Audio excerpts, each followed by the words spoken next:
Introducción. Luego del libro La preciosidad de Cristo, estamos nuevamente juntos para poder conocer y experimentar el carácter de nuestro Señor. Claramente, las palabras siempre serán escasas, los análisis pobres y las descripciones de nuestro amado limitadas. La vida de Jesús es sin límites. Podemos estudiar su vida a partir de sus parábolas, milagros, enseñanzas, etc. Miles y miles de libros se han escrito sobre él. En mi biblioteca tengo alrededor de unos 1000 libros específicos sobre la vida de Jesús. Los estudiosos han investigado cada palabra del griego, cada manuscrito, cada lugar geográfico por donde caminó, cada montaña, cada río, cada nombre, todo. Miles de autores, sean filósofos, poetas, cantantes, historiadores, investigaron cada aspecto en su mínima expresión, escribiendo así tomos y tomos interminables sobre él. Él es interminable, él es inabarcable, él es ilimitado. Tenemos libros sobre milagros de Jesús, Jesús y sus enemigos, Jesús y sus viajes, Jesús y la oración. Tenemos miles de imágenes de Jesús, el social, el rebelde, el creativo, etc. Miles de imágenes enseñadas en las congregaciones cristianas y en las familias. Los artistas, cuando lo pintan, le agregan algo de su propia cultura. Lo ven a él parecido a sí mismos. El pintor español pinta a Jesús con rasgos españoles, el italiano también. El americano lo ve americano en su rostro, en su manera de hablar y aún de pensar. El pobre lo ve pobre, el rico lo ve rico, el extrovertido lo ve así y el introvertido lo ve similar en carácter. El estricto ve las órdenes de Jesús y el débil lo ve como un sufriente. Y ni hablar de los autores de la Edad Media, moderna, etc. Allí vemos a un Jesús a imagen y semejanza de quien lo describe y de su cultura del momento. Y todas estas imágenes salieron de la misma fuente a la que vamos desde hace 20 siglos para poder extraer información sobre él, los 4 evangelios. Pero, ¿cuál era el objetivo de los evangelistas? Solo tenemos 40 días de su vida registrados. Se puede leer en un par de horas todas las palabras que tenemos de él. Del hombre más glorioso, del mismo Dios hombre, hay solo unas pocas páginas, 393 palabras en el griego solamente, un par de expresiones en arameo, talita kumi, Elí, Elí, lama, sabactani. Tampoco tenemos sus mensajes completos, tal como él los compartió, sino apenas algunas expresiones o resúmenes breves de algunos de sus dichos. En cuanto a los originales que escribieron los evangelistas, tampoco lo tenemos, tan solo manuscritos del siglo IV, que son los más antiguos.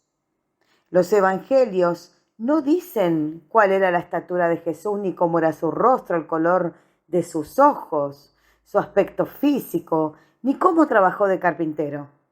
Por otro lado, en la época de Jesús había historiadores griegos, judíos, escritores romanos. También lo sabía luego de su muerte, pero a ninguno le interesó hacer una biografía de él. No tenemos el tono, ni las inflexiones de su voz, ni los movimientos de su cuerpo cuando enseñaba con parábolas. ¿Por qué tampoco?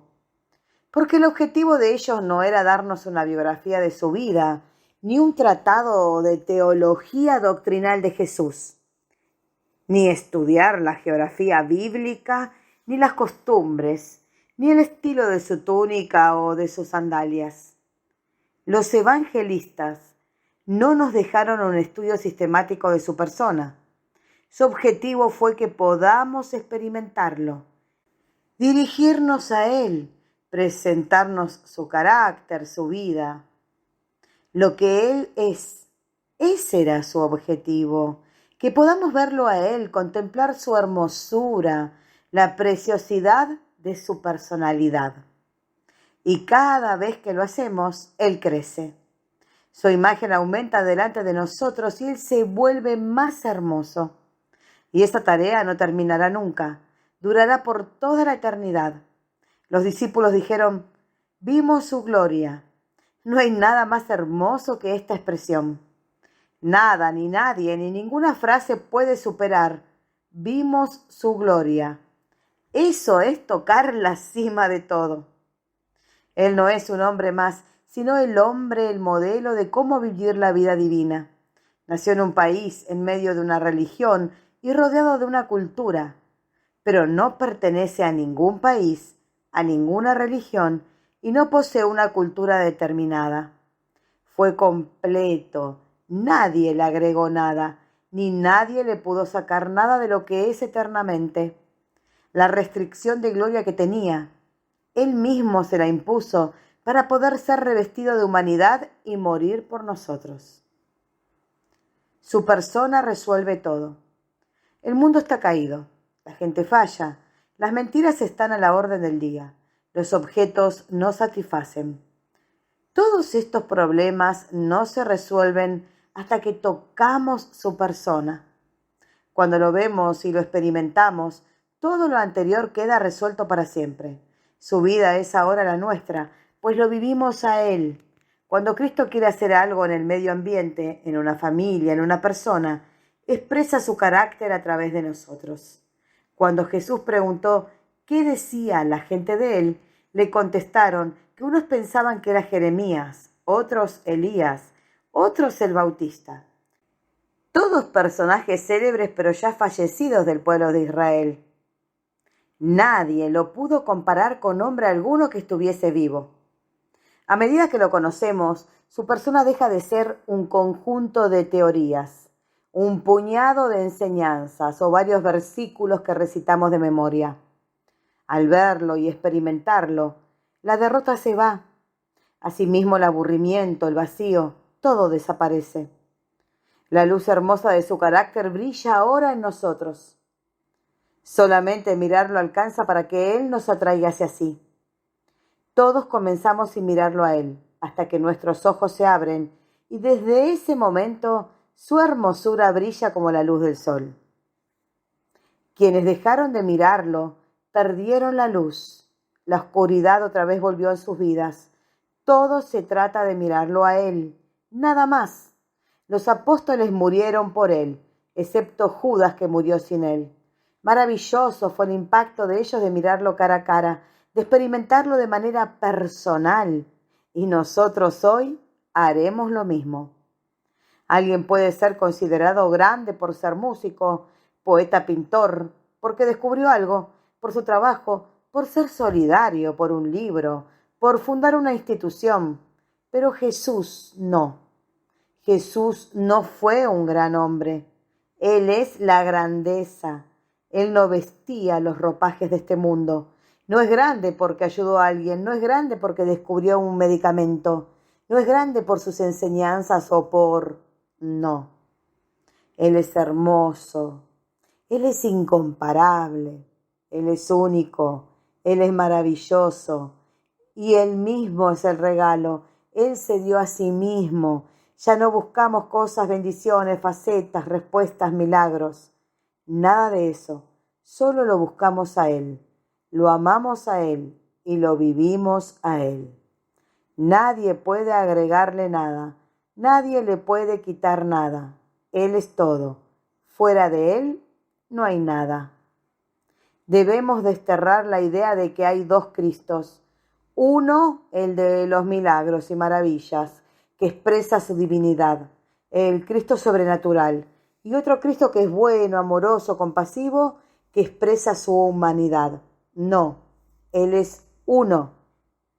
En Cristo podemos ver el poder desplegado para sanar enfermos, calmar tormentas, echar demonios, el mismo poder que bendijo a los niños, que comía con los discípulos.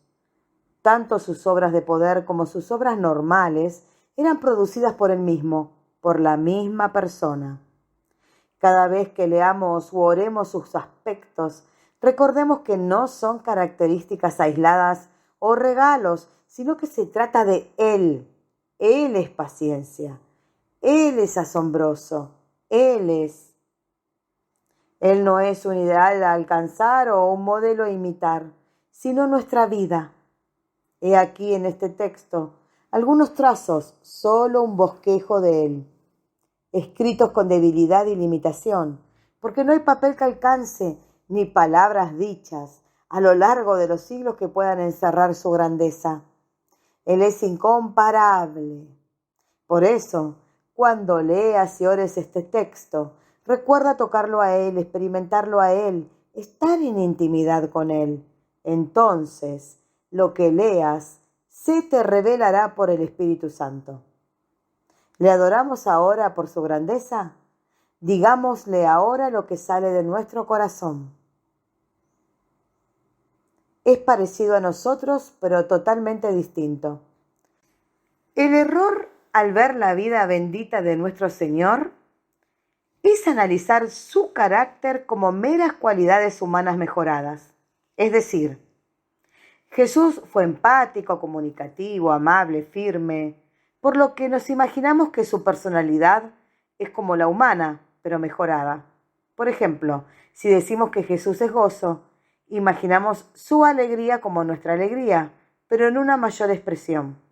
Sin embargo, este es un gran error. Por cierto, Él tenía estos rasgos de carácter, pero de manera gloriosa, perfecta, y esto escapa a todo lo que conocemos. Para decirlo de otro modo, nuestra empatía, humildad y alegría están caídas, marcadas por el pecado. Son una sombra de lo que en Él es perfecto.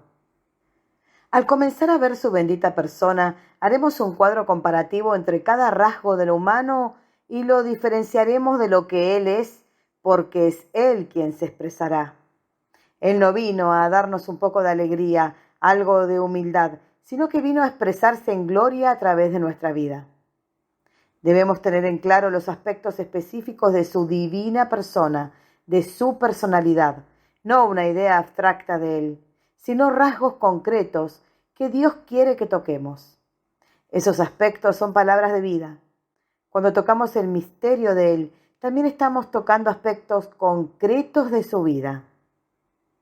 Vemos en Él, como persona histórica, ciertos rasgos que vamos a experimentar. Los discípulos dijeron, lo tocamos, lo vimos, lo oímos, comimos con Él. Para poder experimentar su persona en nuestro vivir, toda nuestra vida debe ir hacia Él. Entonces, de acuerdo al profeta Ezequiel, podemos agrupar ciertos aspectos específicos de Él en 4 grandes expresiones de Cristo. Cristo león, Cristo buey, Cristo humano y Cristo águila, enfatizando nuevamente que se trata de una sola persona, Él. En este trabajo iremos avanzando paso a paso, rasgo a rasgo, para luego subirnos a la cima de la montaña y ver el cuadro completo. Podemos incursionar en la vida de Jesús como una mera recopilación de datos, es decir, saber sobre Él. Eso no trae nada de su vida a nuestra vida. O podemos verlo a Él y adorarlo por quien es. Este es el nivel de la contemplación de su hermosura. Ser uno con Él y ahora ver su vida como lo que Él hizo. Por ejemplo, podemos leer la historia de Jesús con la samaritana, observar que le dio agua, la refrescó, la bendijo e identificarnos con ella. Pero podemos ir aún más profundo y ver cómo actuó, qué hizo, y que ese aspecto de Él se exprese ahora a través de nosotros. De esto se trata el vivir más profundo, de verlo a Él expresarse en nosotros en nuestro diario vivir. Es importante que al leer las características de la personalidad de Jesús, no tratemos de copiarlas, ni esforzarnos para que se reproduzcan en nuestra manera de ser. Nuestra única tarea es morir, pues de este modo, Él se expresará de manera espontánea. La persona es el medio de revelación. Su carácter es la manera en la que podemos entender un poco la hermosura del Señor. Cristo mismo es la carta a leer. Dejemos aquí la introducción, mi amigo, y vayamos juntos a contemplar el carácter glorioso y demoledor de Jesús. Sumerjámonos, naveguemos por el interior del corazón del Maestro y permitamos que cada párrafo que leamos sea en oración-adoración. Lee despacio, disfruta de él, permite que el Espíritu Santo te detenga y te lleve a la adoración cuando así lo desee. Señor, aquí estamos, toma nuestra mano y llévanos a ti. Aumenta en nosotros, bendito Jesús. Amén. Su carácter. Primero, su estrechez y amplitud. Porque estrecha es la puerta y angosto el camino que lleva a la vida, y pocos son los que la hallan. Mateo 7:14. Siendo igual a Dios, al dejar su trono celestial, Cristo se despojó a sí mismo, tomando forma de siervo, es decir, se limitó en la expresión de su poder y de su gloria. Jesús se sujetó al Padre, se puso bajo su autoridad, y de esta manera todo lo que hizo desde que nació hasta que murió fue obedecerle. Por eso, cuando el diablo le pidió que convirtiera las piedras en pan, él no lo hizo. Jesús jamás desplegó su voluntad por sí solo, sino de acuerdo a lo que Dios, su Padre, le decía. Hasta los 30 años, Jesús permaneció en un taller de carpintería, no hizo nada más. Para aprovechar mejor los pocos años que estaría con nosotros en la tierra, podría haber comenzado su ministerio mucho antes. De esa manera hubiera ganado tiempo, pero no. Él se restringió. Nunca salió de Israel. Vivió en un pequeño rincón del mundo. Podría haber ido directamente a Atenas o visitado las grandes ciudades a fin de que el impacto fuera mayor, llevando sus enseñanzas a muchísimos más, pero no lo hizo. Estuvo restringido. Llevó a cabo la mayor parte de su ministerio con solamente 12 hombres. Podría haber organizado grupos multitudinarios de seguidores en cada ciudad, pero no. Él se limitó a un puñado de varones poco preparados, con quienes caminaba, comía, dormía y ministraba. Un día, un joven le gritó: «Di a mi hermano que comparta la herencia conmigo». Pero Jesús no tomó partido. Él le puso límites a su tarea, a sus actividades. En otra ocasión, cuando su familia le pidió que fuera a Jerusalén a mostrar su poder, respondió: «No». Se restringió en su hacer. Jesús solo hizo una cosa: limitarse a sí mismo cual un río que es llevado por sus márgenes. Su única tarea fue vivir al Padre, hacer su deseo, depender de su Señor. Y esta restricción lo llevó a ser vencedor. La tarea de vivir al Padre fue su brújula. Ahora comprendemos cómo en tan pocos años logró algo sobrenatural que perdura hasta hoy y por toda la eternidad. Esta es la razón por la que Jesús afirmó: «He acabado la obra que me diste que hiciese». Él nunca perdió ni un minuto, ni se dejó llevar por las ideas de otros. Su única tarea fue hacer la voluntad del Padre. Esa fue su verdadera estrechez de acción. Entonces el Padre lo hizo amplio. Cristo restringió su poder como Dios, porque quería, como hombre sin dejar de ser Dios, depender completamente del Padre. Cristo fue estrecho a una sola cosa: depender del Padre. Ese camino angosto le dio un corazón amplio, sin medida. Fue fiel en lo poco y así ganó a todos. Llegó a todo el mundo, a todas las personas, en todos los tiempos. Se despojó de su gloria y ahora posee toda la gloria. Se limitó a sí mismo y ahora tiene toda la autoridad. Soltó palabras que no dejan de ser con el correr de los siglos, que son eternas. Las ideas sociales, políticas, científicas, pasan y van cambiando, pero Él sigue eternamente.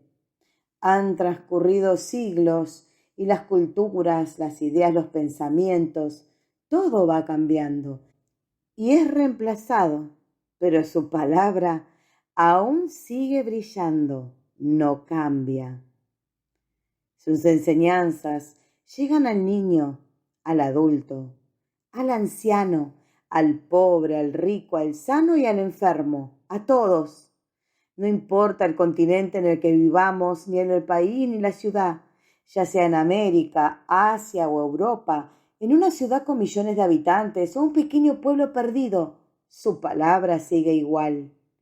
No ha cambiado ni cambiará, es invariable y eterna. Y Cristo alcanzó todo esto por una sola cosa, su estrechez.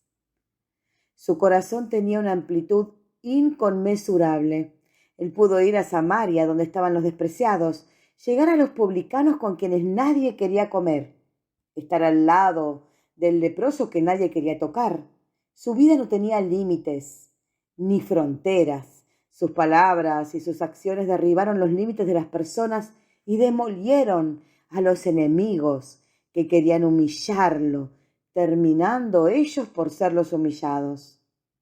Su amor es amplio, tanto que su altura, profundidad, longitud y anchura no tienen límites. Su presencia llena a todos y el todo de su amor nos abraza eternamente. El apóstol Pablo, que vivía el Señor, manifestó: solo una cosa hago. Mi meta es vivir a Cristo. ¿Y qué le sucedió? Escribió 14 cartas del Nuevo Testamento y realizó 3 viajes misioneros por todo el mundo. En Éfeso tomó un puñado de personas y trajo un avivamiento de unas 250.000 personas. Además, Pablo hizo milagros extraordinarios de todo tipo y llegó a las culturas griega, judía y romana.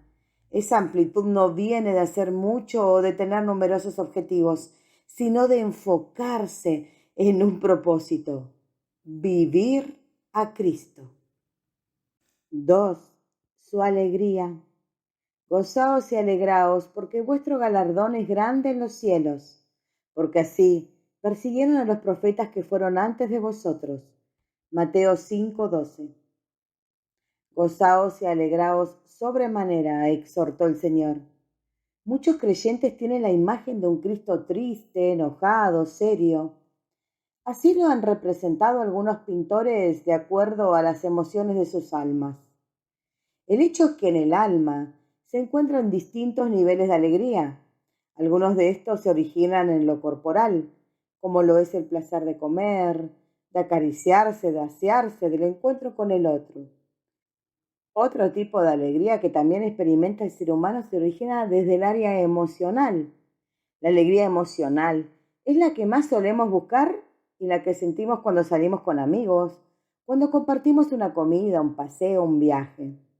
Es la alegría que generan los encuentros, las charlas, las fiestas. Otro nivel de alegría es el estético. Aquí nos estamos refiriendo a la alegría que sentimos al observar la belleza de un paisaje, de escuchar buena música, de contemplar la naturaleza. Sin embargo, la alegría que vivenciamos al estar con Jesús no pertenece a ninguno de estos órdenes, sino a otra dimensión, a otra calidad. La alegría de estar en la presencia es una alegría eterna, única. Es su gozo lo que experimentamos. Cuando lo tocamos a Él, nuestro espíritu se enciende, arde. Así lo describieron los de Emaús cuando expresaron: ¿no ardía nuestro corazón? Estar con Él nos produce felicidad, la misma que vivió Pedro cuando Jesús le dijo: bienaventurado eres, Pedro, porque mi Padre te reveló que yo soy el Cristo. Es una alegría que nos llena de fuerzas, porque la Escritura afirma: el gozo del Señor es nuestra fortaleza. Esta alegría no se puede explicar ni poner en palabras. Es perfecta, celestial, sobrenatural y preciosa, porque es Cristo mismo. Sus enemigos pensaban que la alegría de Cristo venía por comer, beber o ser amigo de los publicanos. Ellos se encargaron de desvirtuar las acciones de Jesús que no entendían.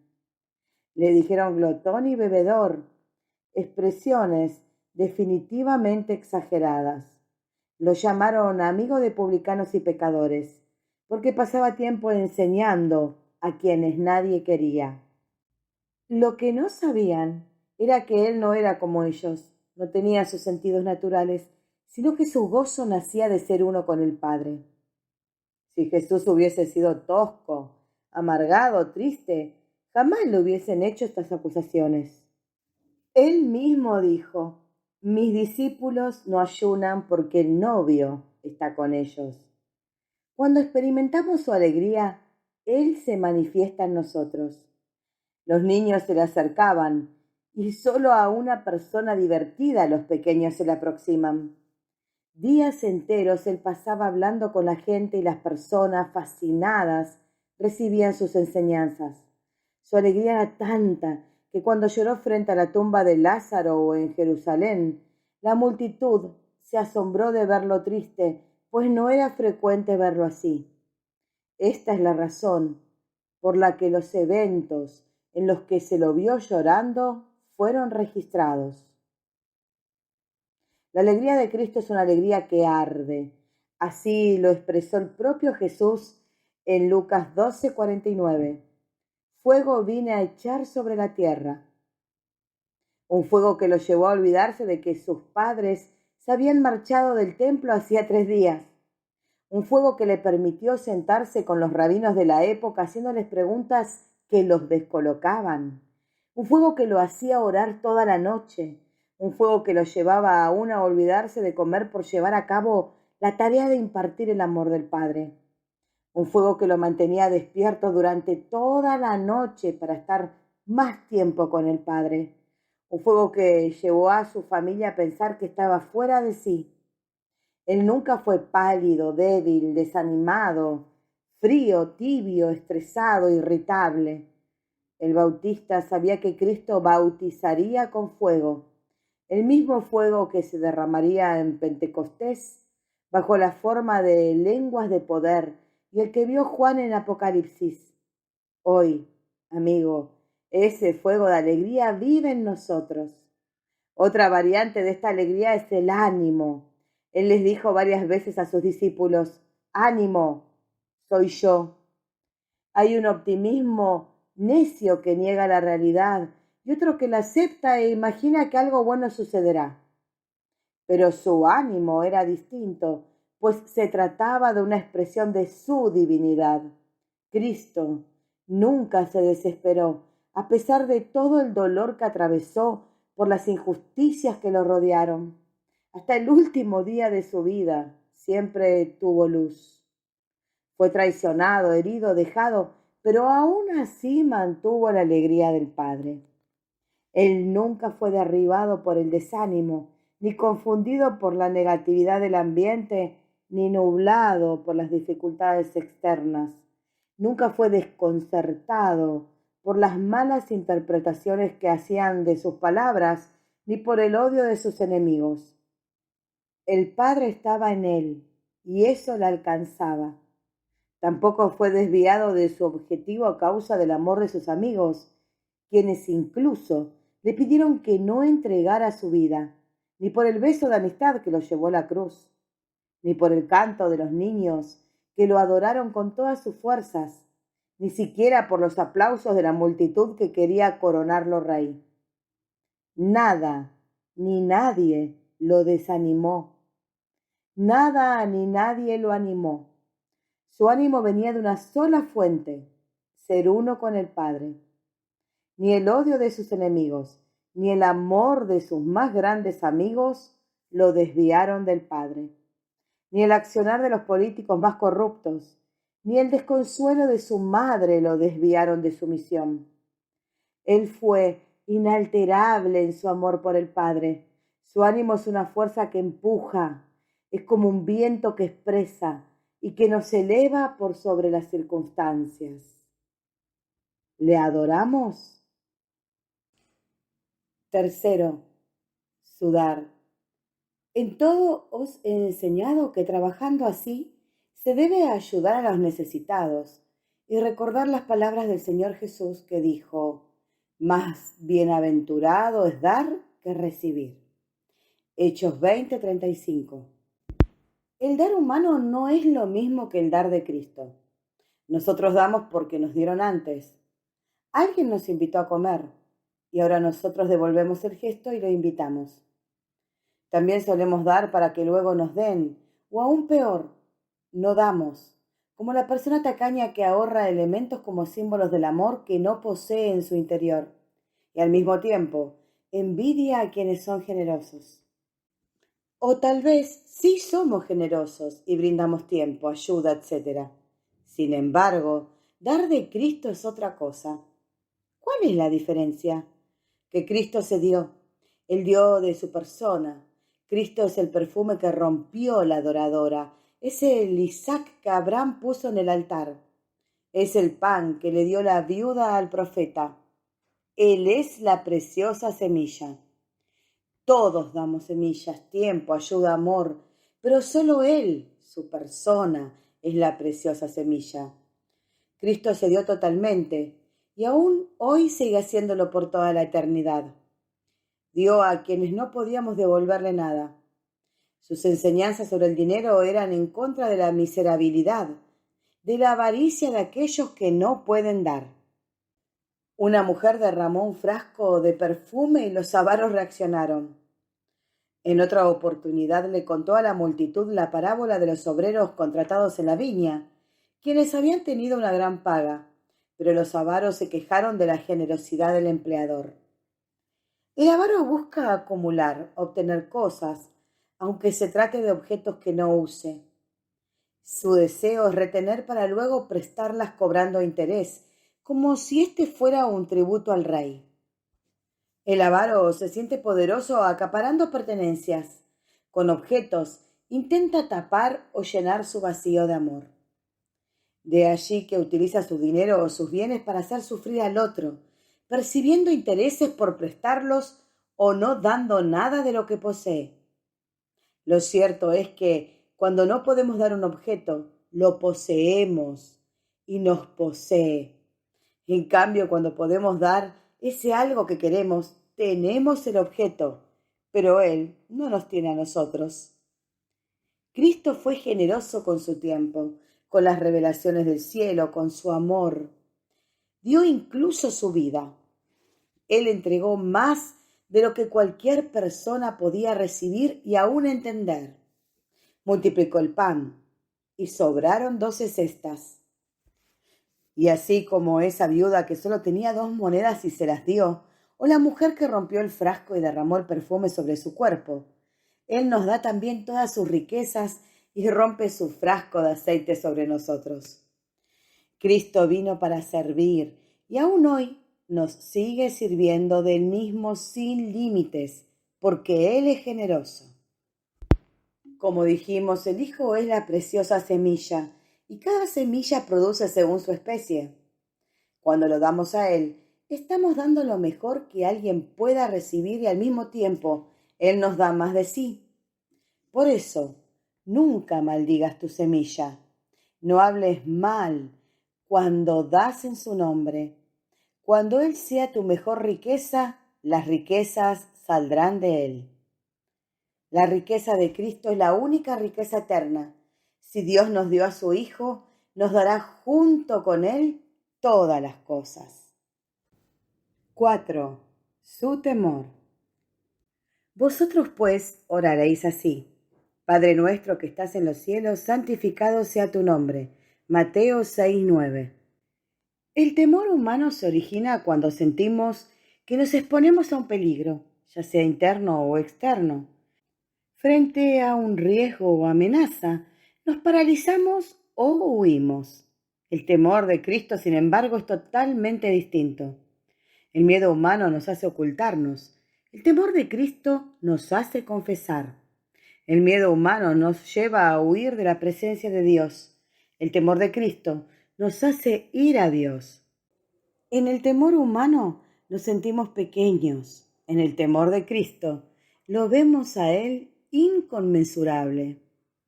El temor de Dios nace cuando tocamos su grandeza, como señal de respeto, consagración y honor que crece al ver su grandeza y misterio. Un silencio respetuoso nos invade. Solo podemos tener un acto de reverencia temerosa frente a la magnificencia de su divinidad. Una expresión de muestra de que nuestro yo ha muerto y todo nuestro ser está lleno de Él.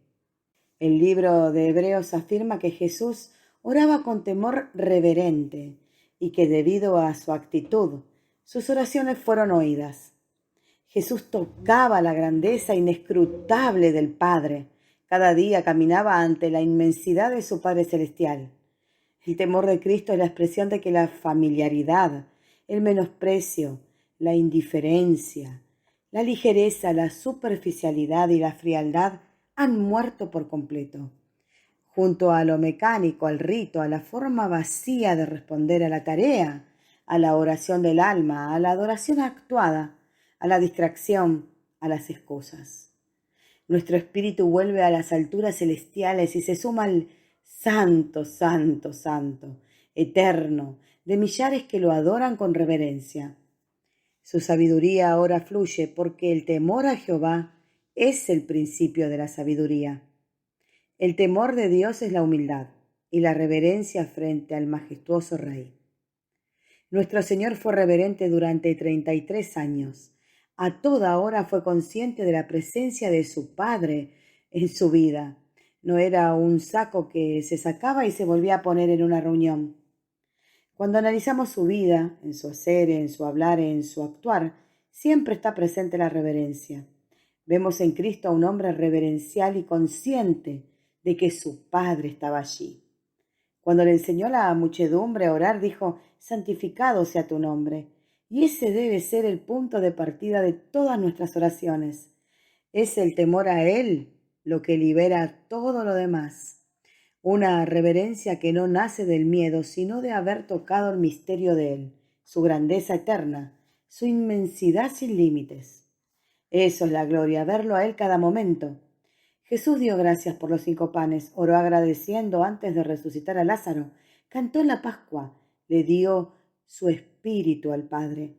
El temor era bello, lleno de un respeto hermoso, pujante de vida y de alegría. Y ahora Cristo se expresa en nosotros con ese honor capaz de tocar la vida de otros. Cuando nos enseña a honrar al prójimo, no está diciéndonos que lo felicitemos o que hagamos algo para que la persona se sienta respetada o valorada, sino que permitamos que la reverencia de Cristo se exprese, porque solo entonces la gente tocará su temor y también glorificará al Padre que está en los cielos, diciendo de corazón: Santo, Santo, Santo. 5. Su humildad. Llevad mi yugo sobre vosotros y aprended de mí, que soy manso y humilde de corazón, y hallaréis descanso para vuestras almas. Mateo 11:29. La humildad del alma nada tiene que ver con la humildad de Cristo. La primera es una humildad caída, teñida de baja estima, de cierta debilidad en un sentido un poco egoísta. Pareciera ser una humildad disfrazada, una caricatura grotesca, una falsificación de la verdadera humildad, de la única humildad, la de Él. En apariencia es noble reconocer las debilidades, bajar la cabeza, ser dócil, no querer impresionar a la gente, felicitar a otros. Sin embargo, aún así, esa humildad no es como la de Cristo. Algunas personas ni siquiera tienen humildad humana y se muestran como gente orgullosa de sí misma. Miran a los demás como inferiores, les hablan con menosprecio, con condenación, juzgándolos con dureza. Mientras que la humildad humana se trata de pensar poco en uno mismo, la humildad de Cristo implica no verse a sí mismo. No consideramos nuestras debilidades ni nuestras fortalezas. Directamente no nos vemos. Ningún ser humano posee la humildad de Cristo. Su humildad perfecta no está en nuestra naturaleza. No existe ningún humano humilde para Dios. Si bien algunos pueden pasar desapercibidos, siguen existiendo. La humildad de Cristo es morir a nosotros mismos, y eso solo se consigue dejando nuestra vida en el altar. Si no hay altar, jamás Cristo humildad podrá expresarse. De allí que Jesús nos enseña a tener humildad y la sencillez de los niños, exhortándonos a ser como ellos. Cuando nuestro yo ya no existe, porque ha muerto en el altar, solo deseamos que Él se exprese y se lleve toda la gloria. A esta humildad no se llega por esfuerzo humano o por sometimiento al otro, y ciertamente tampoco por actuar que no somos importantes y que preferimos pasar desapercibidos, sino por morir en el altar. A veces, como lo hizo con el apóstol Pablo, el Señor nos deja un aguijón para recordarnos de nuestra debilidad y de nuestra necesidad de Él. La humildad de Cristo es perfecta. No se somete a nada ni es débil. Es una humildad marcada por la docilidad, sin ambición, un olvidarse de sí mismo para acordarse del amor del Padre. En Jesús no hubo arrogancia. Él no pudo vivir sin orar y depender de su Padre, sin preguntarle qué debía hacer y qué no. Él solo quiso ser útil y servirle. Como veremos más adelante, Cristo pudo mostrar su limitación y decir, por ejemplo, que no sabía la fecha de la segunda venida, y a la vez mostrar su omnisciencia. Jesús no dejó de ser Dios, ni se desvistió de los atributos divinos a fin de convertirse en hombre, sino que, como tal, sometió el uso de sus atributos divinos a la voluntad del Padre, lo cual hacía que en ciertas oportunidades su omnisciencia se manifestara. Mateo 9:4, Juan 2:24-25, 4:17-18, 11:11-14 y 16:30. Y en otras, cuando estaba velada por su humanidad, obraba conforme a la voluntad del Padre. Marcos 13:32. 6. Su enojo. Entonces, mirándolos alrededor con enojo, entristecido por la dureza de sus corazones, dijo al hombre: «Extiende tu mano». Y él la extendió y la mano le fue restaurada sana. Marcos 3:5. Nuestro enojo está asociado a la frustración, a la angustia que se exterioriza disfrazada de ira, a la amargura, a nuestro egoísmo. Muchas veces nos enojamos por cosas vanas, producto de nuestra naturaleza caída. Esta es la razón por la que pensamos que Jesús puede estar enojado. Sin embargo, su enojo nada tiene que ver con el nuestro. Él se enojó al ver al pueblo profanar el templo. Se enojó por la dureza que mostraban los fariseos. Sí, Cristo se enoja, pero su enojo no es igual al nuestro. Él es cordero y león. Mientras nuestro enojo nace del malestar, el suyo nace de su amor, de su santidad. De allí la indignación de Jesús. En él, amor e indignación van juntos. Su enojo es sin pecado.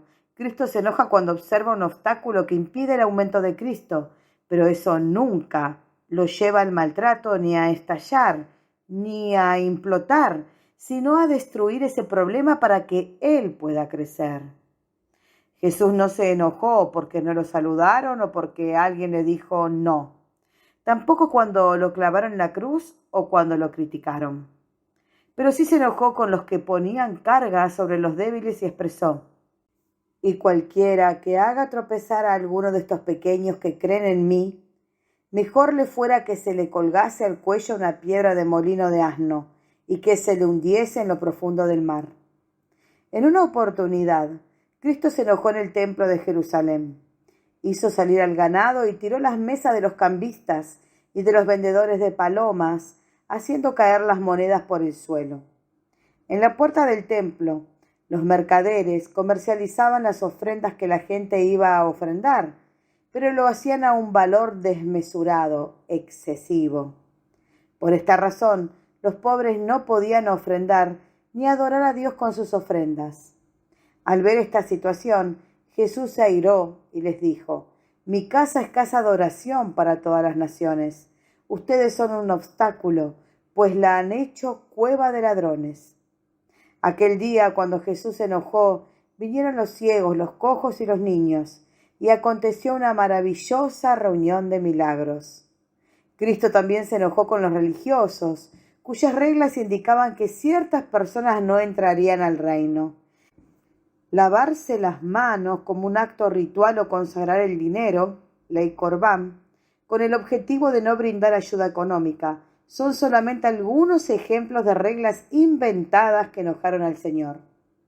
Existen reglas religiosas o mentales creadas por nosotros mismos que no permiten que Cristo aumente.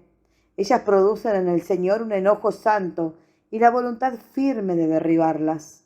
Los hijos de Dios no vivimos por reglas, sino por vivir a Cristo.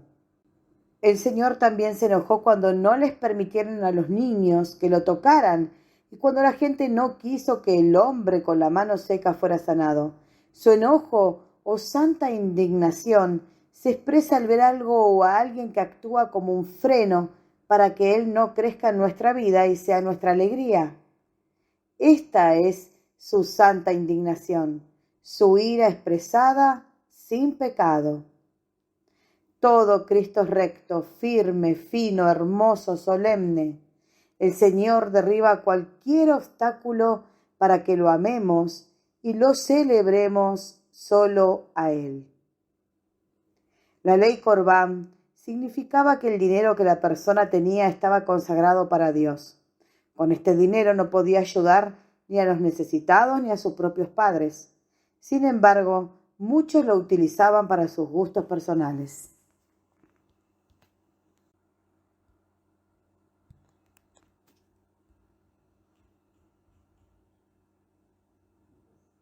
Siete, su autoridad. Y entraron en Capernaum, y los días de reposo, entrando en la sinagoga, enseñaba. Marcos 1:21. Jesús enseñaba como quien tiene autoridad. Nuestra autoridad humana puede provenir de una posición, de un nombramiento, de un saber, del dinero, pero su autoridad proviene de su gloria. Cuando vinieron a arrestarlo y le preguntaron si era Jesús, él simplemente respondió: «Yo soy», y todos cayeron de espaldas al suelo. Pilatos le tuvo miedo, se lavó las manos. Cristo no aceptó ciertas doctrinas sin vida, no pudieron manipularlo, nunca fue utilizado con fines políticos o religiosos. Su autoridad salía de él en forma de órdenes breves, dadas una sola vez y con gloria, como cuando dijo: «Quiero, sé sano, levántate, toma tu lecho y vete a tu casa». Era él mismo expresando su gloria. Cristo mismo produce lo que Él es. El Señor no utiliza técnicas de motivación, métodos pedagógicos o fórmula alguna. No fue su enseñanza lo que cambió a la gente, sino que ésta era Él mismo. Cada palabra que salía de su boca era Él mismo en su gloria.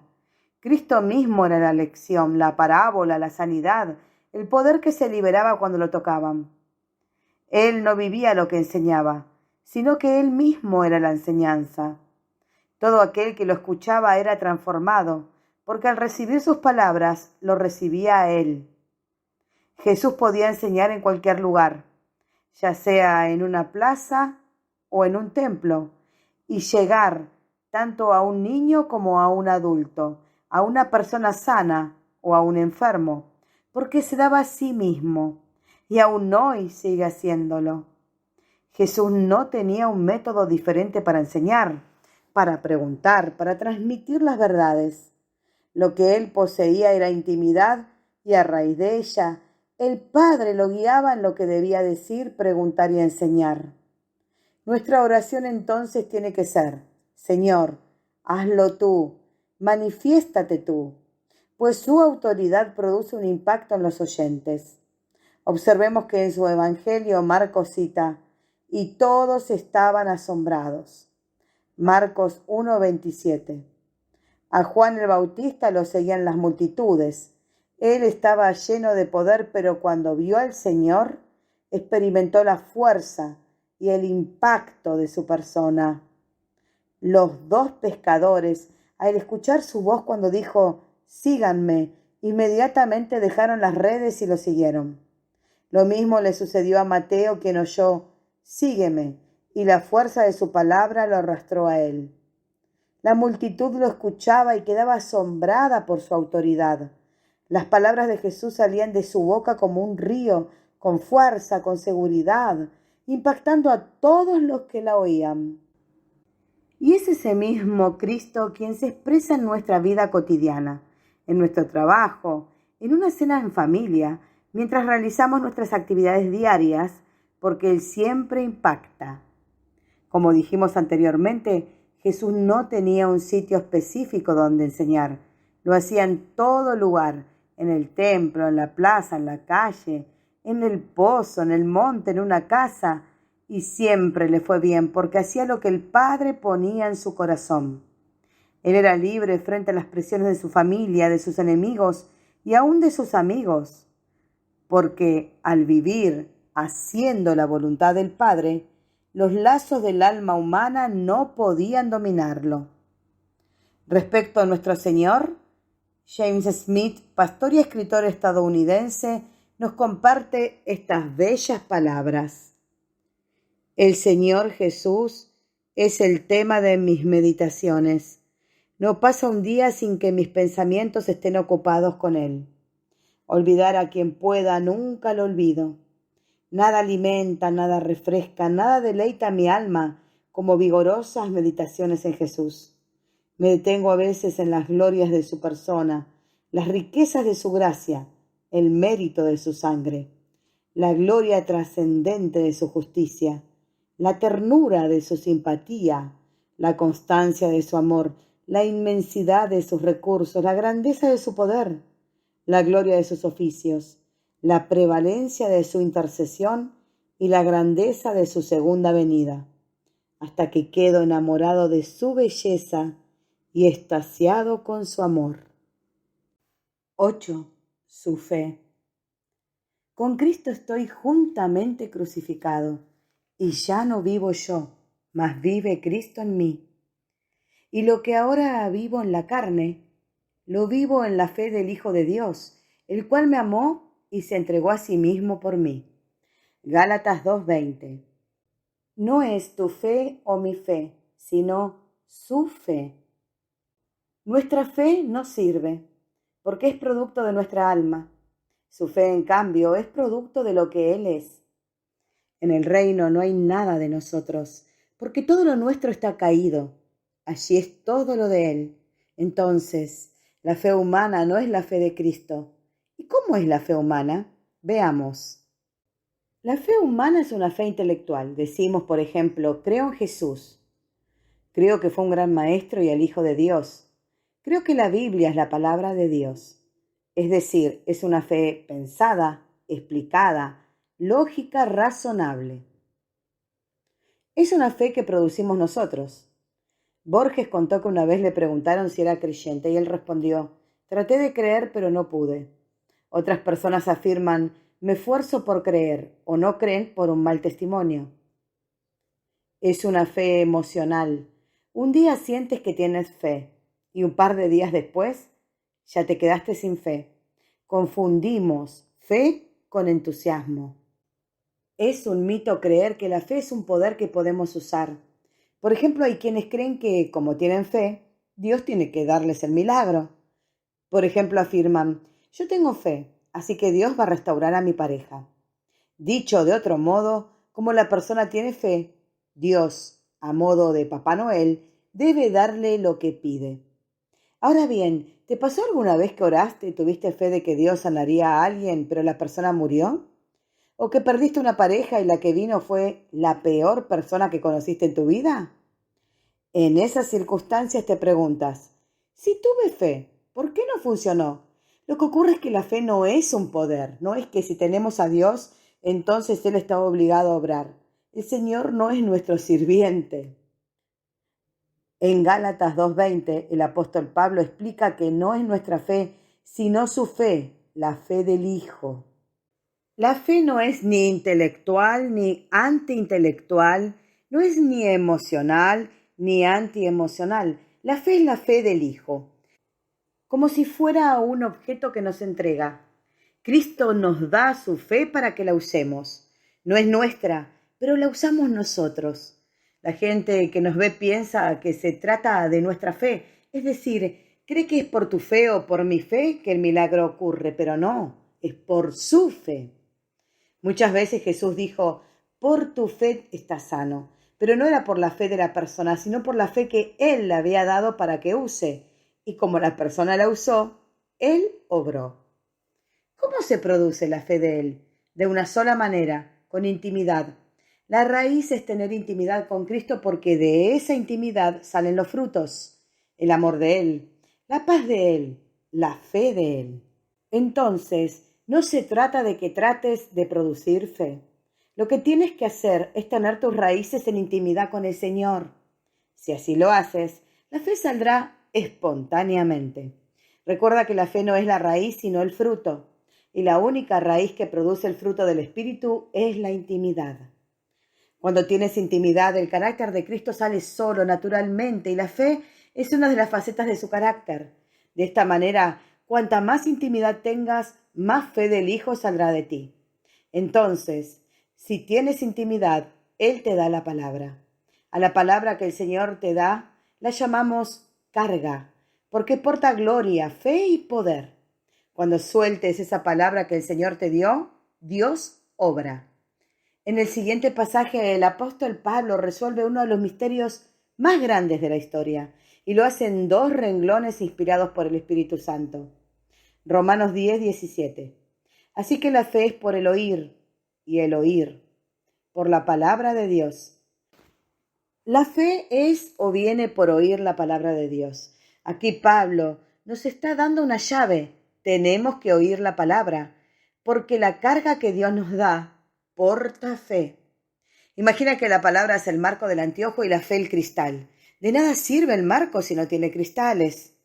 La palabra viene con fe, es decir, cuando Dios te da una palabra, la entrega lista para que la uses. No le tienes que agregar tu fe.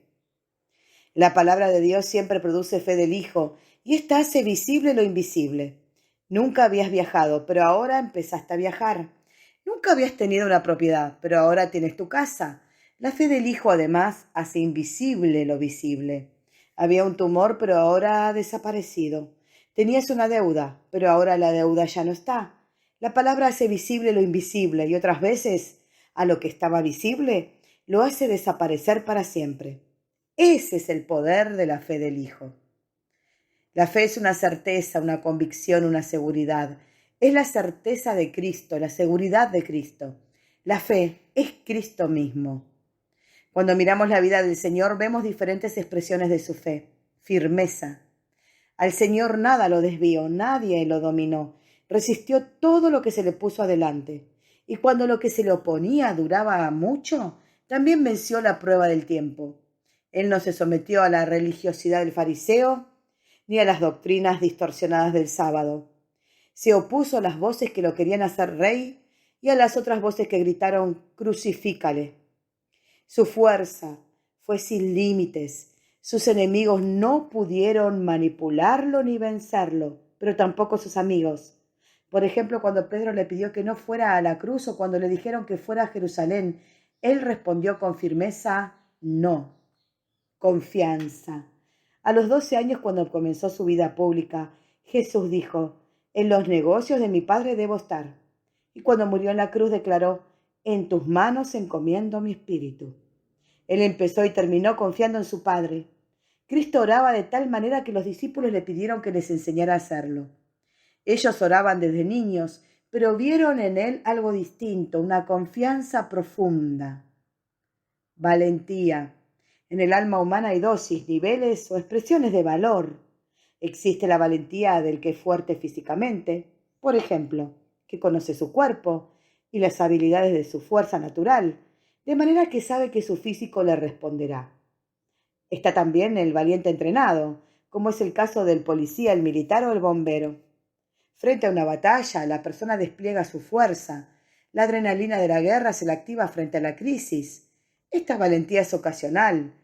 Surge en un momento particular frente a la necesidad de ayudar a alguien ante un incendio o un accidente.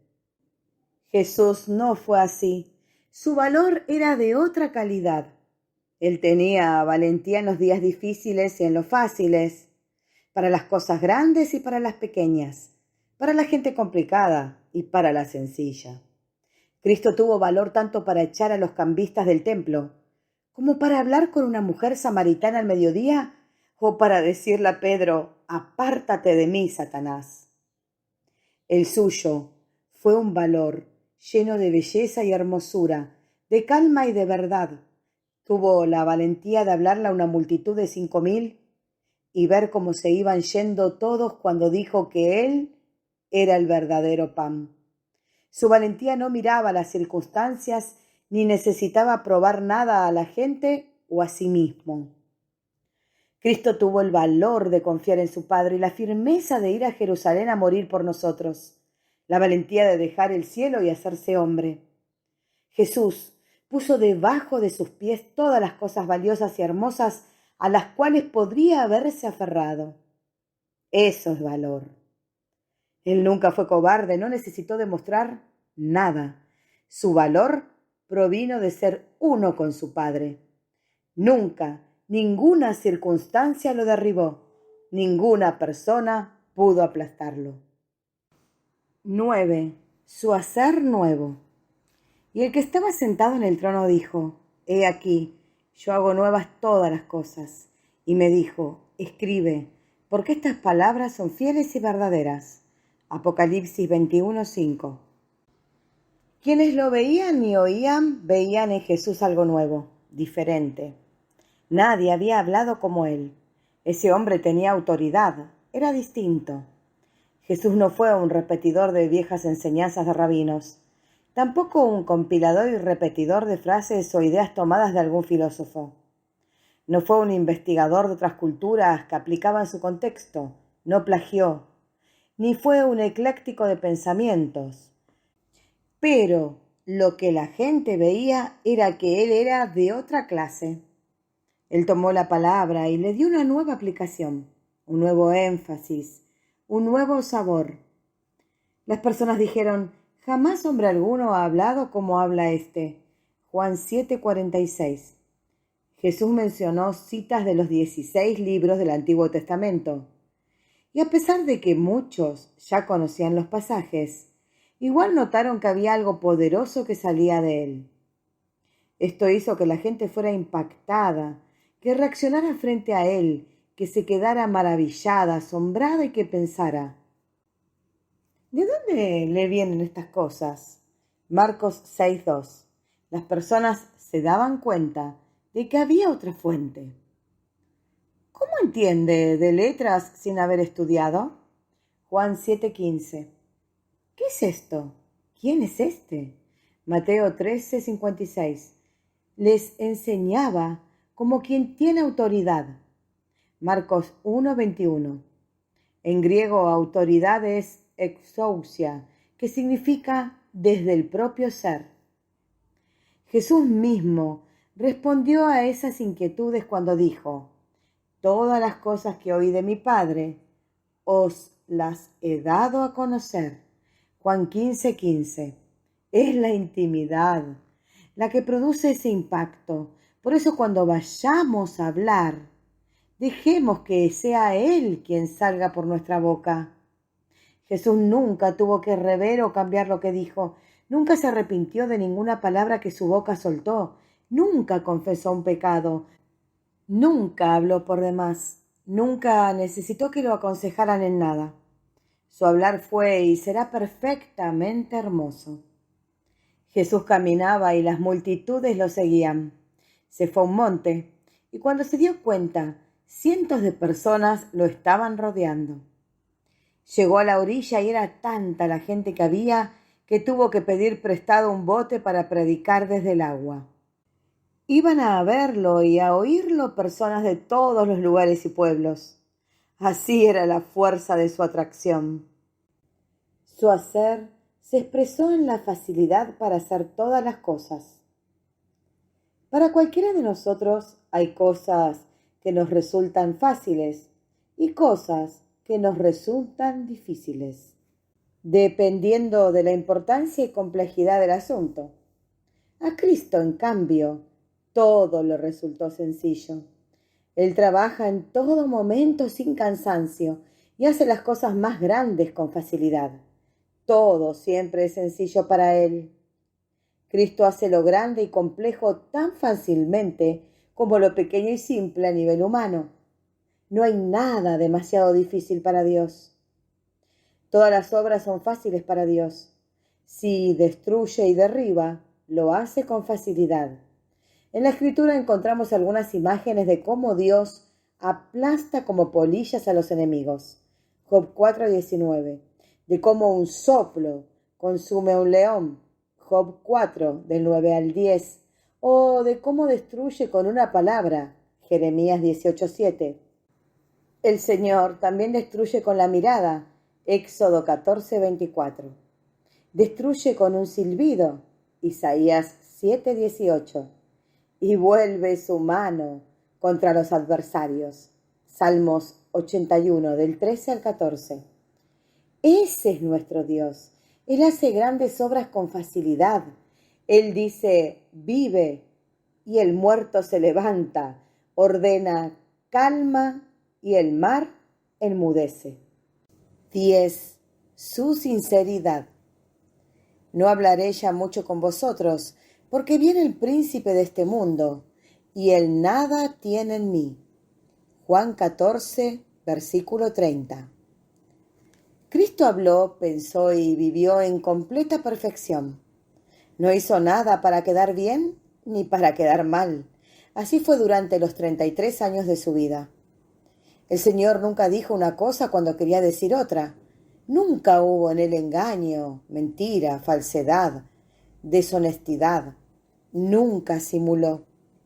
Cuando hubo que decir algo lo dijo, y cuando, como humano, tuvo que decir que no sabía, también lo hizo. Por ejemplo, no sé la hora de la venida del Hijo, solo el Padre lo sabe.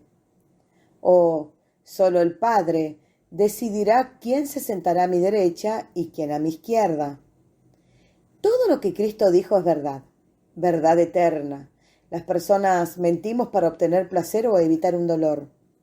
No obstante, sin importar quienes lo rodean, nunca jamás salió una mentira de la boca de Jesús. Fue golpeado y lo llegaron a desfigurar. Si su vida hubiese sido una mentira, tarde o temprano lo hubiese confesado. No hubo nada ficticio en él, nada artificial, nada actuado. Jesús fue completamente sincero. Él es sin mancha, sin defecto, y esos son atributos solo suyos. Él no solo fue bueno, sino que fue perfecto, único. Quienes se acercaron a Cristo se dieron cuenta de su pecado. Pedro, Juan el Bautista, el centurión romano, porque su luz mostraba no solo el corazón del Señor, sino la miseria humana. Todos nosotros fuimos, en algún momento, acosados por algún pecado del pasado, por alguna herida del alma, pero Él no. Su santidad fue pura, hermosa, atractiva, respetuosa, desafiante. Como cita el teólogo Karl Ullmann, en Jesús la piedad nunca se impone. A pesar de su santidad sin mancha, siempre estuvo accesible y cercano. Su santidad lo hizo un completo extraño en un mundo tan contaminado. 11. Su equilibrio perfecto. y en gran manera se maravillaban, diciendo: bien lo ha hecho todo, hace a los sordos oír y a los mudos hablar. Marcos 7:37. El todo lo hace bien. En nuestra personalidad caída siempre falta algo. Si uno es fuerte, le falta ternura. Si es intelectual, le falta afecto. Aún en el mejor de los equilibrios, nuestra personalidad sigue siendo caída. Todos tenemos inconsistencias y debilidades, pero Cristo posee todas las gracias perfectas, de manera hermosa, maravillosa. Él nunca fue manipulado, nunca fue debilitado, nunca dudó. Su aplomo desconcierta a Herodes, a Pilatos, al infierno. Nunca fue capturado en un engaño, ni tuvo una palabra fuera de lugar. Él es el vivir perfecto. No hubo ni habrá insistencias en él. No hubo ni habrá desequilibrios en él. No hubo ni habrá otro amor perfecto hacia ti y hacia mí como el de él. Cristo fue majestuoso y tierno, sabio y humilde, serio y alegre, misericordioso y justo. Henry Parlidon, predicador inglés, dice bellamente: fue amorosamente misericordioso e inflexiblemente justo. Él era la verdad encarnada y el amor encarnado. Era firme, pero no obstinado. Estaba tranquilo y reservado, pero no indiferente. Era desinteresado, pero nunca derrochador. Era fuerte, pero no tosco. Vigoroso, pero siempre suave. Su osadía de ser estrecho donde los hombres eran anchos, y ancho donde los hombres eran estrechos. Jesús fue tierno, pero escudriñador. Podemos tomar cualquier historia narrada en los evangelios y toda ella será bella en perfección. Podemos leer su vida de manera cronológica y solo se percibe equilibrio perfecto. Podemos tomar sus momentos más difíciles y solo asombro y adoración se desprenden de él. El misionero y autor cristiano John Oswald Sanders dijo: la mayoría de los hombres se destacan por una virtud o gracia conspicua. Moisés por la mansedumbre, Job por la paciencia, Juan por el amor. Pero en Jesús lo encuentras todo. Él es siempre consistente en sí mismo. Ningún acto o palabra contradice nada de lo que ha pasado antes.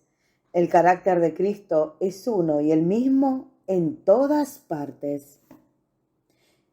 Respecto a Cristo, Pedro escribió: cuando le lanzaban sus insultos, no se vengaba. Cuando padecía, no amenazaba, sino que se encomendaba a aquel que juzga con justicia. Primera de Pedro 2:23. Él no cometió pecado ni se halló engaño en su boca. Primera de Pedro 2:22. Él se encomendó al que juzga con justicia. Primera de Pedro 2:23.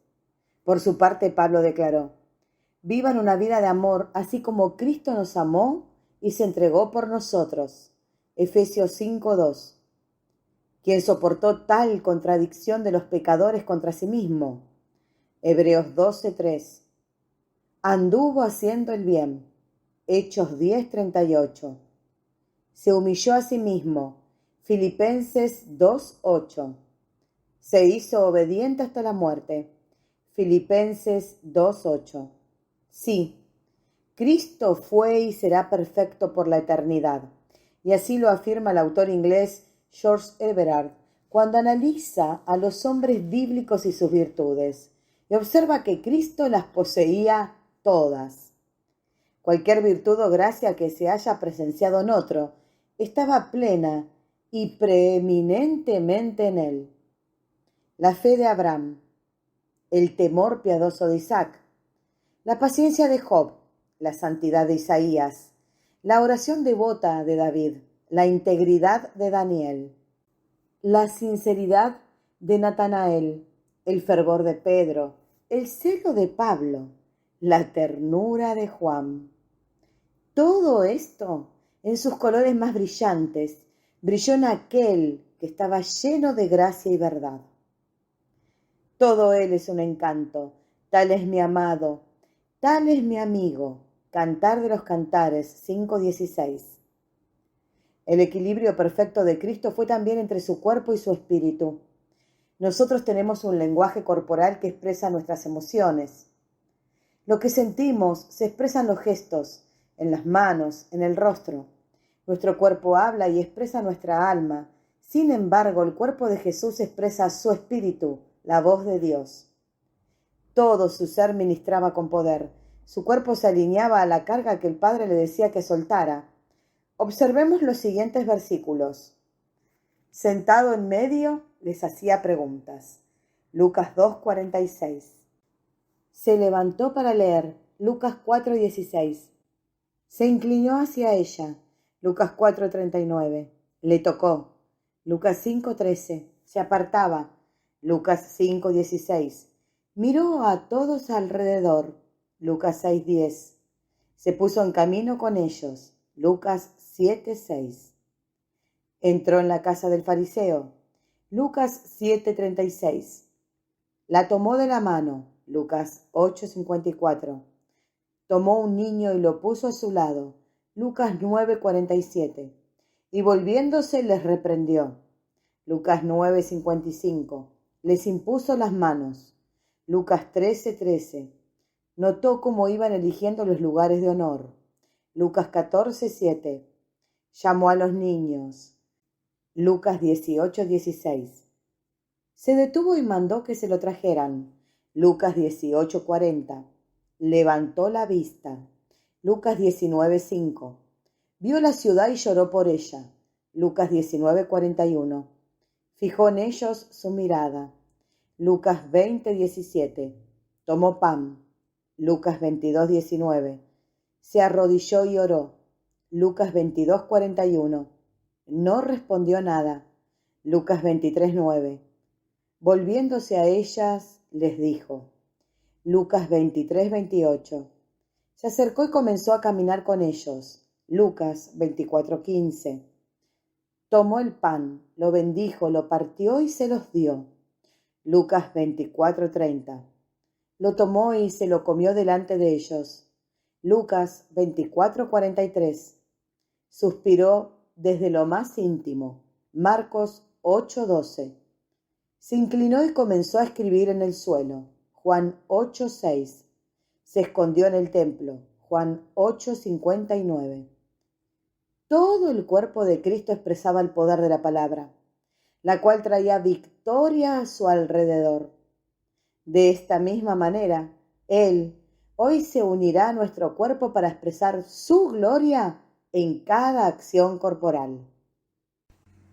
12. Su paz. La paz os dejo, mi paz os doy. Yo no os la doy como el mundo la da. No se turbe vuestro corazón ni tenga miedo.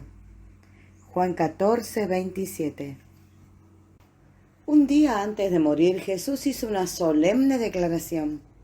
La paz os dejo, mi paz os doy. Yo no os la doy como el mundo la da. Juan 14:27. Así, Él marcó con claridad que hay dos tipos de paz: la paz del alma y la paz de Cristo. La paz humana de la carne es una paz basada en la emoción, en la tranquilidad, en tener dinero o salud, en la ausencia de conflictos. Pero la paz de Cristo es Cristo mismo. Pablo expresa en Colosenses 3:15, la paz de Dios gobierna en vuestros corazones, es decir, la paz de Cristo es su gobierno en nuestra vida. Cuando dejamos de luchar y nos rendimos, Cristo mismo gobierna y eso es la paz. Todos tenemos una lucha interna entre la carne y el espíritu. Cuando esa lucha cesa, cuando nos rendimos en el altar, allí la paz gobierna. Y ese gobierno nos da descanso, aplasta a Satanás debajo de nuestros pies y nos protege. En la Segunda Guerra Mundial, a un soldado japonés llamado Hiro Onoda, se le ordenó ir a una isla para defenderla. Cuando la guerra terminó, él no lo supo y siguió oculto en la selva. Durante 29 años, continuó defendiendo la isla, rehusando rendirse. Finalmente, 13.000 hombres tuvieron que desplegar su esfuerzo para persuadir a Onoda de que abandonara su inútil y solitaria batalla. En su biografía, este soldado expresa: «Me sentí como un tonto».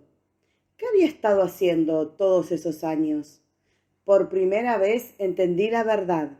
Aquel era el final. Tiré del cerrojo del fusil y saqué las balas.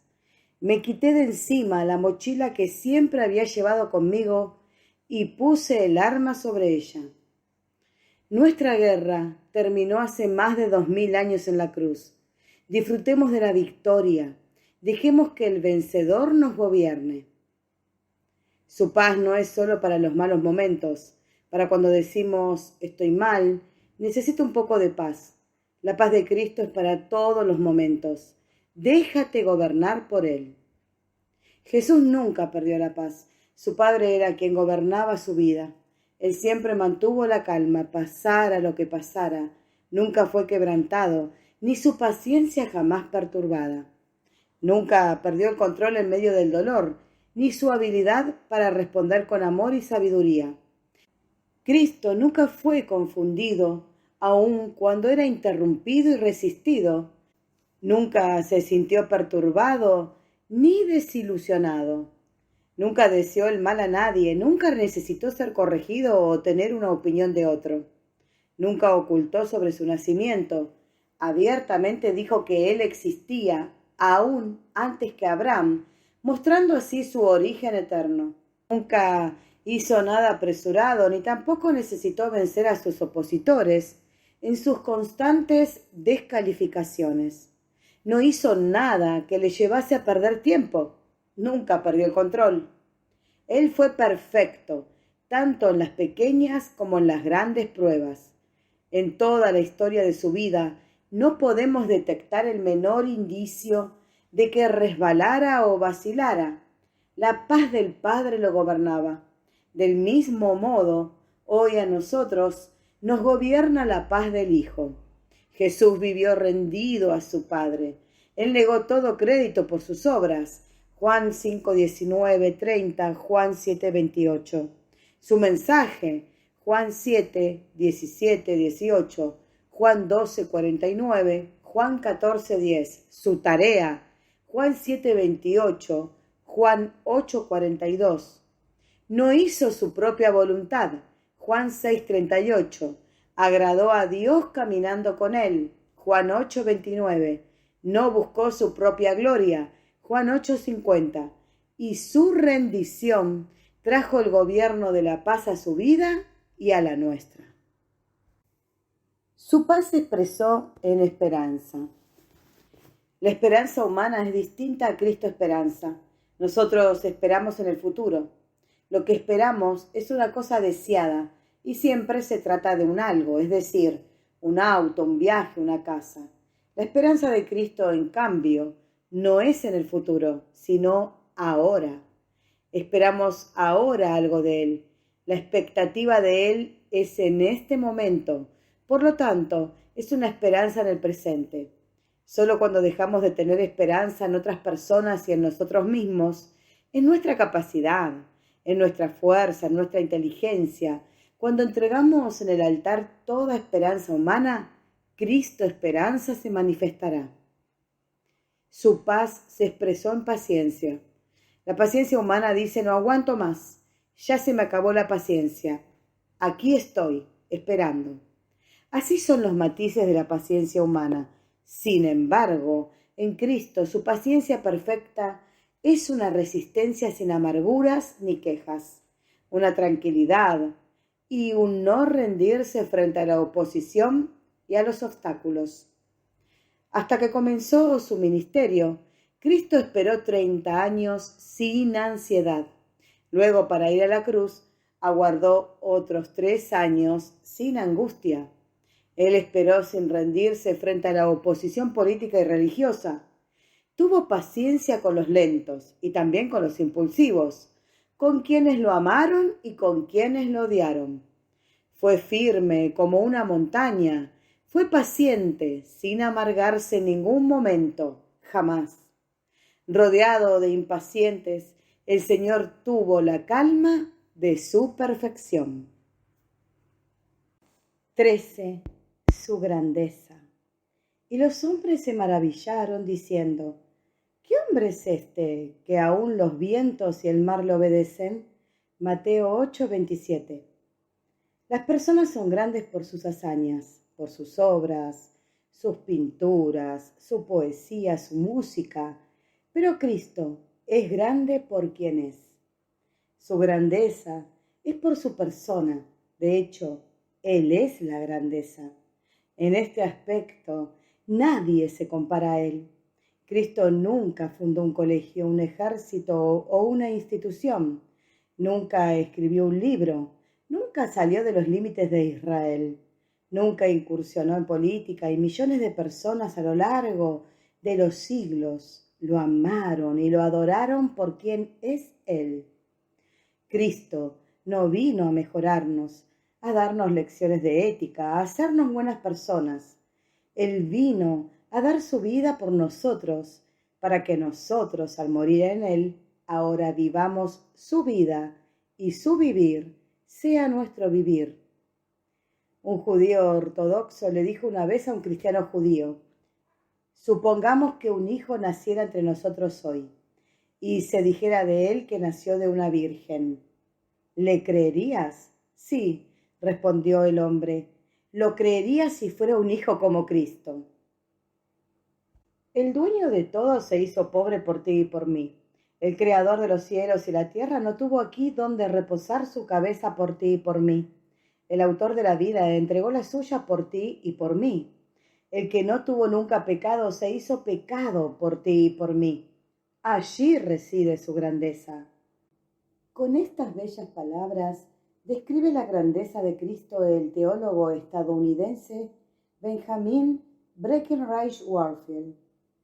Lo vemos entre los miles de Galilea, ungido de Dios con el Espíritu Santo y poder, andando haciendo el bien, sin orgullo de nacimiento, aunque era un rey, sin orgullo de intelecto, aunque la omnisciencia moraba en él, sin orgullo de poder, aunque todo el poder en el cielo y la tierra estaba en sus manos, o de posición, aunque la plenitud de la deidad moraba en él corporalmente, o de superior en bondad o santidad, sino que con humildad de espíritu, estimando a todos los demás como superiores a sí mismo, curando a los enfermos, echando fuera demonios, dando de comer a los hambrientos.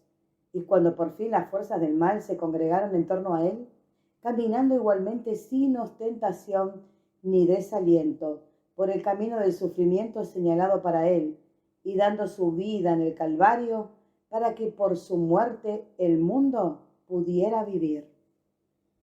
La grandeza fue expresada en su conocimiento. Él tuvo siempre un conocimiento exacto, completo y misterioso. Sabía que un pez en el mar tendría una pieza de dinero en su boca, que un asno y un pollino nunca montados serían atados en cierto lugar. Conocía a quien de entre una gran multitud lo había tocado con el toque de la fe. Todo fue claro y transparente delante de él. Sabía en su espíritu cómo eran los pensamientos y corazones de los que lo rodeaban. Todo estaba abierto ante él. Es por eso que sus discípulos le dijeron una vez: ahora sabemos que tú sabes todas las cosas. Pero ese conocimiento fue limitado a su dependencia con el Padre. Observa que él preguntó cuántos panes tenían los discípulos o dónde habían puesto a Lázaro. Llegó a una higuera que estaba estéril y dijo: si acaso pudiera encontrar algo en ella. No sabía el día y la hora de la segunda venida, quién se sentaría a su derecha y a su izquierda en el reino, ni cuándo sería restaurado el reino de Israel. Jesús caminaba dependiendo de su Padre cada día.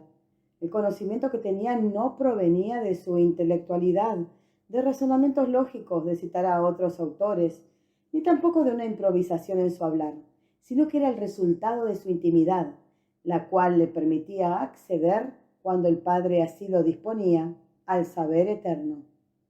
Jesús nunca escribió un libro, pero millones de autores han escrito sobre él. Nunca fundó una escuela, pero en miles de establecimientos enseña sobre él. Nunca pintó un cuadro, pero Rafael Sanzio, Leonardo da Vinci y Miguel Ángel fueron cautivados por él. Nunca edificó nada, pero hermosos edificios y estructuras se levantaron en honor a él. Nunca escribió una poesía, pero Milton, Shakespeare y muchos otros escribieron sobre él. Nunca compuso una canción, pero Handel, Bach, Beethoven compusieron sobre él. Nunca fundó una empresa, pero miles han dado sus bienes para poder bendecir a otros en su nombre. Él es precioso en sí mismo. 14. Su ternura. Quiero, sé limpio, y al instante su lepra desapareció. Marcos 8:4. En su trato con aquella mujer que poseía una enfermedad vergonzante, flujo de sangre, él esperó sanarla para poder honrarla delante de todos. A una niña muerta le habló como un papá que despierta a un hijo amado de una siesta. Niña, levántate. A una mujer que llorando le pedía por su único hijo, le habló con ternura y le dijo, no llores. ¿Y qué diremos de la mujer encontrada en adulterio? Él la liberó de las piedras que le darían fin a su vida y escribió para ella un nuevo caminar lleno de paz. Como dice el predicador Jonathan Edwards, la excelencia de Cristo es siempre fresca y nueva, y nos deleitará tanto después de que lo hayamos contemplado 1000 o 10.000 años, como cuando lo hayamos visto en el primer momento. Ves que habías estado persiguiendo sombras, pero ahora has encontrado la sustancia. Te das cuenta de que habías estado buscando la felicidad en la corriente, pero ahora has encontrado el océano. Cada nuevo descubrimiento de Cristo hace que su belleza parezca más deslumbrante, y la mente no puede ver fin a su excelencia. Hay suficiente espacio para que la mente vaya más y más profundo y nunca llegue al fondo. El alma queda sumamente embelesada cuando mira por primera vez la hermosura de Cristo. Nunca se cansa de él. Dice la amada en Cantares 4:7, eres absolutamente hermoso, mi amado, sin imperfecciones en ti. Ella, al observarlo y estar con él, no puede descubrir un defecto. Y lo mismo ha sucedido con los millones que nos hemos rendido a su amor. Esas mismas palabras retumban por toda la eternidad en cada corazón que lo conoce. No importaba si eran pueblos pequeños o grandes ciudades, no importaba si era uno, una familia, un grupo o una multitud. No importaba si eran publicanos, fariseos, pescadores o soldados, todos eran atraídos por él, y su atracción era a toda hora. Una mujer fue a él al mediodía, Nicodemo de noche, Zaqueo a la hora del almuerzo. El apóstol amado, cuando lo vio, cayó muerto a sus pies, y entonces escribió Apocalipsis. Y Cristo no solo atrae el amor, también al odio. Multitudes gritaron, «¡Crucifícale!», y otros lo golpearon, lo hirieron. Y es que no se odia a alguien débil, nadie odia a un desprotegido. Se odia al poderoso, a quien ostenta algún poder, a quien se le teme. Dice el escritor alemán Gerhard Tersteegen, las historias de Teresa, François Fenelon o Madame Guyon nos muestran que el trabajo interno de Dios es independiente de las circunstancias externas. Encontramos santos en palacios y desiertos, en la vida matrimonial y en los claustros, en la iglesia, en la recámara, en la cocina, en las calles, en todos los empleos y en todos los lugares. He visto el rostro de Jesús. No me hables de otra cosa. He oído la voz de Jesús. Toda mi alma está satisfecha. Todo alrededor es esplendor terrenal. Las escenas terrenales yacen bellas y brillantes, pero mis ojos ya no las ven por la gloria de esa luz. Luz que no conoce nubes ni mengua, luz en la que veo su rostro, todos los tesoros incontables de su amor, todas las riquezas de su gracia. Gerhard Tersteegen. Conclusión. Amigo, a través de estas páginas hemos hecho un recorrido por algunas de las facetas del carácter y de la personalidad de Cristo. Hemos visto que la paz de Cristo es distinta a la paz humana, del alma del hombre caído. Su enojo es distinto al nuestro, y de esta manera marcamos las diferencias. Su paz y los rasgos de su carácter son perfectos, llenos de gloria, siendo siempre Él mismo. Y Él, que vive en nosotros, se expresa a través de nosotros. Al morir e ir al altar ahora, somos uno en Él. Lo que Él es se manifiesta en nosotros. Esto hace que cuando las personas ven nuestra paz y nuestro gozo, toquen algo distinto, la presencia del Señor. Hemos llegado al fin, pero solo de este libro que, con limitadas palabras, nos permite contemplar apenas un poco del agua del océano de su amor. Que Él nos lleve a las aguas más profundas del hermoso carácter de Cristo y podamos seguir experimentando las bellezas y la gloria en su persona, aquellas que nadie ha visto todavía. Cierro esta obra con las hermosas palabras del predicador inglés Octavius Winslow. Su amor nos gana, su gloria nos encanta, su belleza nos atrae, su simpatía nos tranquiliza, su mansedumbre nos subyuga, su fidelidad nos inspira. Él es totalmente encantador. Jesús es todo lo que es tierno en el amor. Jesús es todo lo que es sabio en el consejo. Jesús es todo lo que es paciente y bondadoso. Jesús es todo lo que es fiel en la amistad. Jesús es todo lo que es